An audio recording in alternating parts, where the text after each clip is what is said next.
السلام عليكم ورحمة الله وبركاته. halkan wareeg shacabka YouTube-ka aniguna waa Abduqaadir Xasan Duuliye. Is arag wanaagsan. Maanta muuqaalkan waxaan uga hadli doonaa sidee ayaad ku xulan kartaa wadanka ugu wanaagsan ee ku yaala qaaradda Yurub ama wadamada Yurub ka tirsan.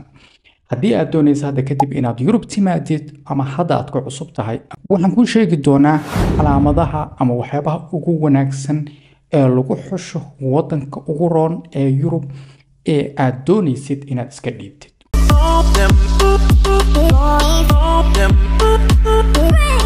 waxaan kuugu hambalyeynayaa oo ku leeyahay marka ugu horeysa YouTube-keena wuxuu gaari doonaa 30,000 oo ay uga dhiman tahay wax yar.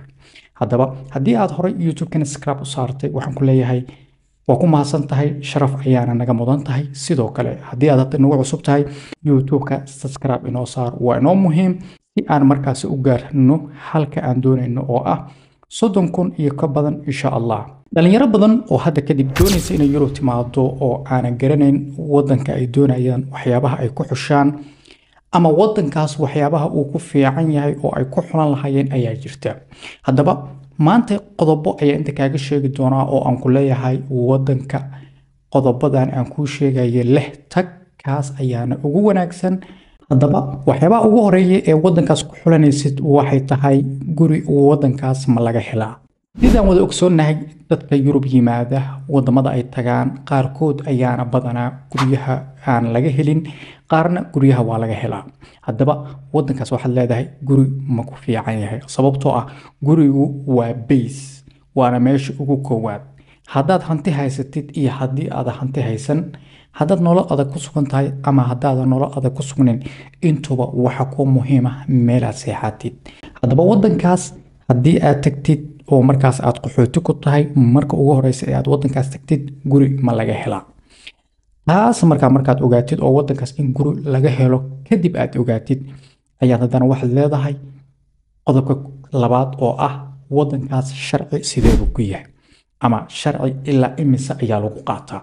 waa ku muhiim wadanka aad tagaysid in aad og tahay sharciga ilaa iyo inta lagu qaato.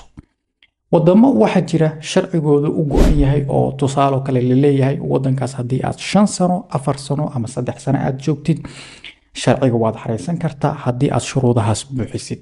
wadamo waxaa jira la leeyahay waa loo malaynayaa haddii aad intaas joogtid inaad sharci qaadatid, laakiin adiga waxaad fiirinaysaa marwalba waxay tahay wadankaas haddii aad ku nooshahay oo shuruudda aad buuxisid lagaa rabo oo aad shaqaysid oo canshuur aad bixisid, sidoo kale waxyaabaha kala duwan sida guri inaad haysid, sidoo kale aad leedahay wadankaas ilaa iyo imisa ayaan sharci ku qaadan karaa.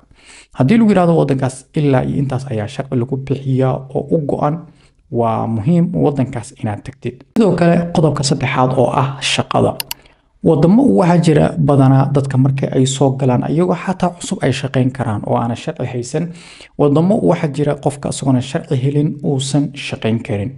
marka haddii xataa sharci heshid, xataa waxa muhiim ah wadankaas inuu shaqada ku fiican yahay.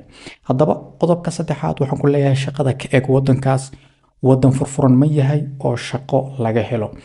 sidoo kale qodobka afaraadna waxa uu yahay dacwada sidee wadankaas ku yahay.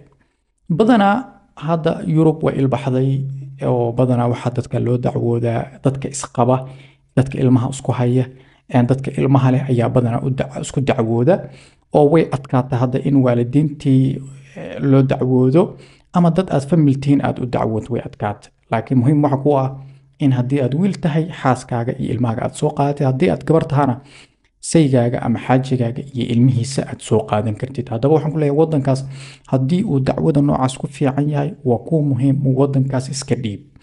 qodobka ugu dambeeya oo wadamada lagu xusho asagana waxa uu yahay aqoonta. iskuulada iyo aqoonta wadankaasi ama jaamacadaha waa inuu ku horeeyaa. haddii ay ilmo ku joogaan aad waxaan ku anfacaya waxay tahay in ilmahagu ay waxbarasho fiican wadankaas ka helaan. iskuulo waxaa jira badanaa wadamada qaar dadka lagu qasbo in ay markaa iskuulka lacag iska bixiyaan, halka wadamada qaarna ay free yihiin. haddaba aqoonta waa ku muhiim oo ilmahaaga anfacaysa. sidoo kale waxa ku muhiima wadanku inuu leeyahay caawinaad. haddii lacala ama sharci weydid ama waxyaabo kale iska kaasoo wajahan oo kale culaysyo kale ama dhanka caruurta kale kulantidoo kale ama dhanka adiga shakhsi ahaanta aad la kulantid wadankaas sidee dadka loo caawiyaa laftirkeeda waa ku muhiim inaad ka fiirisid wadankaasi waxa ugu dambeeya ee aan ku leeyahay wadankaasi ku xulo ama qodobka ugu dambeeya waxa uu yahay isdhexgalka isdhexgalku waa midka ugu wanaagsan ee wadanka lagu xusho wadanku hadduusan horumar ka jirin oo xadaarad aysan ka jirin isla markaana isdhexgal fiican uusan lahayn way kugu adag tahay inaad wadankaas tagtid tusaale wadan qaxootigu hadda ku cusub yihiin ayaad maanta tagtay waxaa laga yaabaa wadankaas markaad tagtid dadkiisa inay si un ku cunsureeyaan ama aad caawinaad badan ka heshiyo ka heli weyday oo kale qodobadan aan kuu soo sheegay kulligood aaba ka heli weydidba marka waxaan ku leeyahay wadankaas isdhexgalkiisa hadduu fiican yahay oo bulshada aad dhex gashid aad ku dhex milmi kartid oo kale milan macnaha waxaan ka wadaa aad markaa wadankaas tagtid aada dareemin wax cilad ah wax cunsurinimo ah iyo waxyaaba noocaas oo kale wadankaas waa wadankaaga tag ayaan ku dhihi lahaa haddaba qodobadan kuu soo sheegay ku xulo wadanka ugu wanaagsan ee markaasi aad isleedahay waad iska dhiibi kartaa qodobadan hadduu leeyahana wadankaas waa wadankaagii inuu ku anfici doonaa insha allah muuqaalkii intaas ayaan kusoo gabagabeynayaa haddaba haddaad naga hilmaamtay hadda ayaan kugu celinaya ku leeyahay youtube-ka subscribe inoo saar haddii aad hore inoogu saartaan waa mahadsan tahay intaa muuqaalo kale oo xiise leh ku kulmi doono waxaa idinka tegayaa sidaas iyo nabadgelyo